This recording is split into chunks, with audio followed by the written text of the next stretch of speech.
Voilà, le mec qui fait de la boxe, qui est joué par Sylvester Stallone. Alors pour info, il y en a eu 7 en tout. Nous, ce qui nous intéresse aujourd'hui, c'est le numéro 4.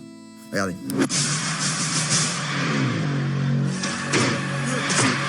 Vous avez vu comme le combattant de l'URSS s'est présenté? Comme une machine dénuée de sentiments. Et c'est super important, parce que le film, il est sorti en 1986 et c'est en pleine guerre froide. Et il souligne bien que le plus important dans la guerre froide, c'est pas forcément les affrontements militaires, mais c'est surtout l'opposition entre deux idéologies bien différentes. Comment ça, vous savez pas ce que c'est la guerre froide?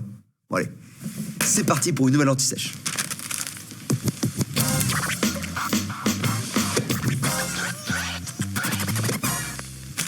Voilà le bilan à la fin de la Seconde Guerre mondiale. Après les défaites de l'Italie et de l'Allemagne, le Japon est forcé à son tour d'arrêter la guerre après les attaques nucléaires d'Hiroshima et Nagasaki. La France et la Grande-Bretagne sont ruinées à cause de ces 5 années de guerre. Du coup, qui sont les deux grands winners de la guerre? Bingo! Les USA et l'URSS. Et on peut d'ailleurs voir 2 de leurs soldats sur cette photo. Ils sont représentés en alliés libérateurs de l'Europe. Mais en vrai, c'est pas aussi parfait. En coulisses, les deux puissances préparent déjà leur affrontement à venir. Pas pour le kiff évidemment, mais juste parce qu'il semble inévitable vu leurs idéologies totalement différentes et opposées. Le communisme et le libéralisme. Pour le brevet, vous devrez être capable de définir et d'expliquer ce qu'est la guerre froide. Du coup, c'est ce qu'on va faire ensemble dans cette vidéo. D'un côté, on a une idéologie développée par Karl Marx qui s'appelle le communisme et qui est au pouvoir en URSS. En gros, le communisme, c'est une idéologie qui dit que le monde a toujours été divisé en 2 classes sociales, les oppresseurs, c'est-à-dire les seigneurs, nobles, bourgeois, les gars pétés de thunes en gros, et les oppressés, soit les esclaves, les serfs, les ouvriers. Et les communistes, ils veulent abolir les classes sociales pour que ceux qui étaient oppressés prennent à leur tour le pouvoir politique et économique. Et les oppressés, on les appelle aussi prolétaires pour info. Et quand le peuple aura pris le pouvoir, il s'organisera pour répartir les richesses et les mettre en commun pour stopper l'exploitation de l'homme par l'homme. L'objectif, c'est de réduire les inégalités. Lénine à la tête des bolcheviks. Non, en fait, ça c'est Lénine. Voilà, je peux pas tout gérer, moi. Voilà, Lénine, merci, à la tête des bolcheviks, prend le pouvoir en Russie en 1917 et le peuple s'organise en soviet, c'est-à-dire en conseil. Et c'est ces soviets qui vont donner le nom d'URSS. L'Union des républiques socialistes et soviétiques. Et on parle de république au pluriel, car le communisme ne se limite pas à un seul pays. Il a pour but de se répandre sur toute la planète pour libérer les prolétaires du monde entier. Ouais, les gars sont chauds. De l'autre côté, chez les Américains, c'est le libéralisme qui est au pouvoir, avec l'idée que chacun doit chercher à s'enrichir, et que si tout le monde a cet objectif, c'est la société entière qui en bénéficiera. L'État doit donner la possibilité à tous les habitants d'agir, et intervenir le moins possible dans l'économie. Dans les USA d'après-guerre, la consommation est mise en avant. C'est simple, pour être heureux, il faut consommer. C'est l'American Way of Life, c'est-à-dire le modèle de vie à l'américaine. Donc vous l'aurez compris, l'URSS et les USA sont 2 visions assez différentes de voir le monde, voire radicalement opposées. L'une est collective et met en avant l'égalité, l'importance de l'État, alors que l'autre se base sur l'individu, met en avant la liberté et un poids réduit de l'État. Mais le truc, c'est que ce ne sont pas les seuls pays concernés par ces choix d'idéologie. Tous les autres pays du monde font des choix qui orientent leur économie vers celle des Américains ou des Soviétiques. Et c'est l'un des principaux enjeux de la guerre froide, car chaque bloc va chercher avant tout à convaincre les autres pays que c'est son modèle le meilleur. Bon, on sait comment les 2 modèles américains et soviétiques se définissent eux-mêmes. Mais comment sont-ils représentés par le camp ennemi? Regardez ça. Côté USA, les soviétiques jouent souvent le rôle des gros méchants dans les comics ou les films produits par Hollywood, comme Drago dans Rocky par exemple. Ce sont souvent des machines de guerre, dénuées de sentiments, qui veulent détruire le mode de vie américain. Mais heureusement, Captain America, Rocky et Rambo sont là pour défendre les USA. Et Scooby-Doo aussi un peu. Je crois. Côté URSS, on n'est pas plus sympa. Regardez un peu ces 2 affiches. L'américain est représenté sous les traits d'un bourgeois qui vient mettre le feu à la maison URSS, armé d'une torche et d'une bombe nucléaire. Mais heureusement, le bon soviétique est là pour l'en empêcher. Et sur l'autre, on peut voir les USA représentés comme fourbes, qui sous l'apparence du pacifisme, la colombe, ne cherchent que la guerre, la bombe atomique. On voit bien que la culture et l'information sont des gros enjeux de la guerre froide. L'ennemi est toujours caricaturé, soit en brute sans émotion, soit en faux pacifiste faiseur de guerre. Mais c'est pas tout. Il y a un autre terrain sur lequel s'affrontent les 2 puissances. Non, c'est pas le foot ou le Quidditch, non. C'est celui de l'espace. Parce que la conquête spatiale, c'est sûrement un des affrontements les plus intéressants de la guerre froide. Elle mélange la science, la technologie et surtout la symbolique. L'enjeu est super important. Devenir la puissance qui mène au progrès. Et en plus, coup de chance, la conquête spatiale offre des possibilités militaires plus importantes. Si une fusée peut transporter un homme si vite et si loin, elle pourrait aussi transporter une bombe. Tout commence avec Laika.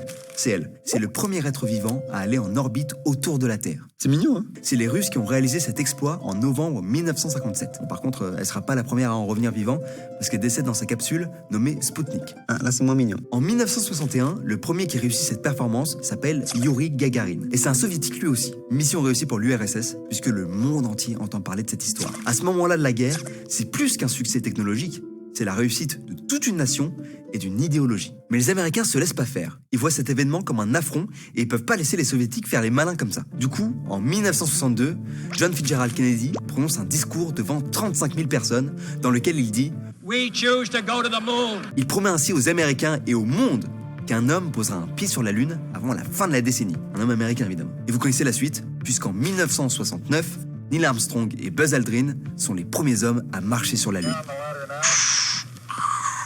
Cet exploit est suivi par le monde entier en direct à la télévision. Et comme les Soviétiques avec Gagarine, les Américains vont pas mal faire les malins à leur tour. Genre, ils vont carrément planter le drapeau des USA sur la Lune dans le plus grand des calmes. L'image fait le tour du monde et renforce le prestige des USA face à leur adversaire. Du coup, la conquête spatiale, c'est un peu montrer qu'on est le premier à aller dans l'espace, mais surtout, beaucoup montrer qu'on n'est pas inférieur à son adversaire et que c'est son idéologie qui est la meilleure. La course aux followers, quoi. Alors que maintenant, tout se passerait sur Snap et ce serait vite réglé. Il y a un autre terrain sur lequel s'affrontent l'URSS et les USA pendant la guerre froide, c'est le sport. Vous commencez à comprendre le truc? C'est plus que de gagner des compétitions sportives, le but c'est de montrer qu'on est le plus puissant. Les JO par exemple ont souvent été utilisés dans cet objectif. C'était une vraie course à celui qui aura le plus de médailles, de records du monde, etc., etc. Et on peut citer le hockey sur glace, le basket et l'athlétisme comme sport particulièrement symbolique de cette compétition entre l'URSS et les USA. Et bizarrement, pas la pétanque, tiens. Et je rentre pas dans le détail des campagnes qui ont eu lieu pour boycotter les Jeux Olympiques organisés chez l'ennemi, mais là aussi c'était musclé. Musclé, par rapport au sport.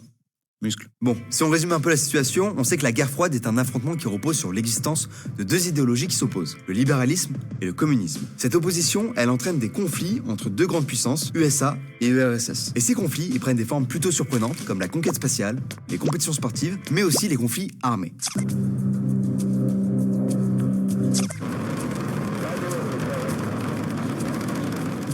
Mais la question que tout le monde se pose au bout de 4 minutes de vidéo, c'est putain, pourquoi cette guerre est froide?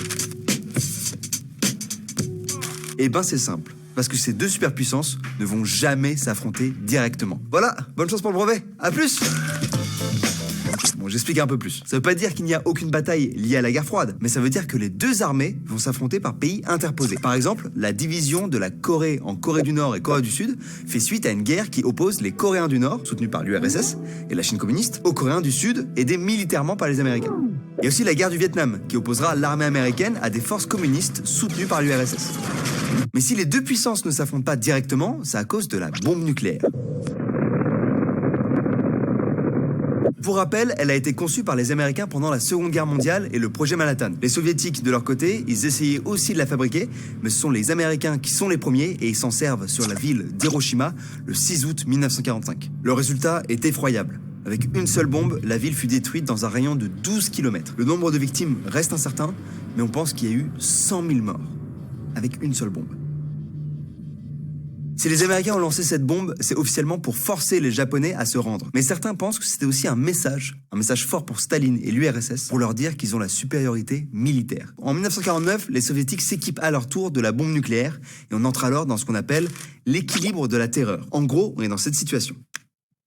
Si tu m'attaques, tu prends le risque d'entraîner une guerre nucléaire pouvant entraîner des millions de morts. Alors ?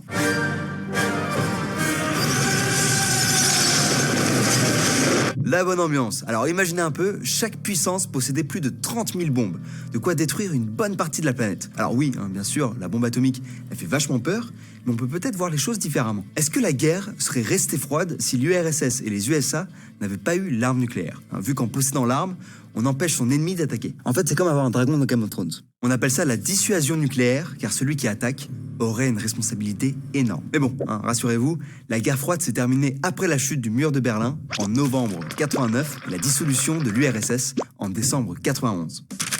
Bon, ça fait pas mal d'infos à retenir tout ça. Alors on va se faire un petit récap. Si vous tombez sur un sujet de type expliquer la guerre froide, voilà comment vous pourriez répondre. Déjà en donnant les dates. Quand de la fin de la Seconde Guerre mondiale à la victoire des Américains par abandon en 1991, fin de l'URSS. En précisant qui est concerné, qui USA versus URSS et leurs alliés respectifs. Et le lieu, où sur toute la planète. Ensuite il faut expliquer ce que c'est quoi un affrontement entre deux idéologies, communisme et libéralisme, incarnés par deux superpuissances, URSS et USA. Chacune veut prouver au monde entier que son idéologie est la meilleure. Puis comment se déroule le conflit? Le conflit se déroule sur plusieurs terrains, conquête spatiale, sport, culture, information, conflit armé, mais avec un point commun, aucun affrontement militaire direct entre les deux puissances. Et pour terminer, expliquer pourquoi on dit que cette guerre est froide. Pourquoi la guerre froide? L'arme nucléaire, possédée par les deux puissances, permet d'éviter un conflit grâce à son rôle de dissuasion. La guerre est froide, car si la tension est permanente entre l'URSS et les USA, jamais la guerre n'éclate.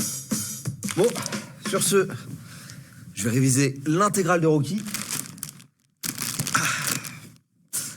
On se revoit dans un mois.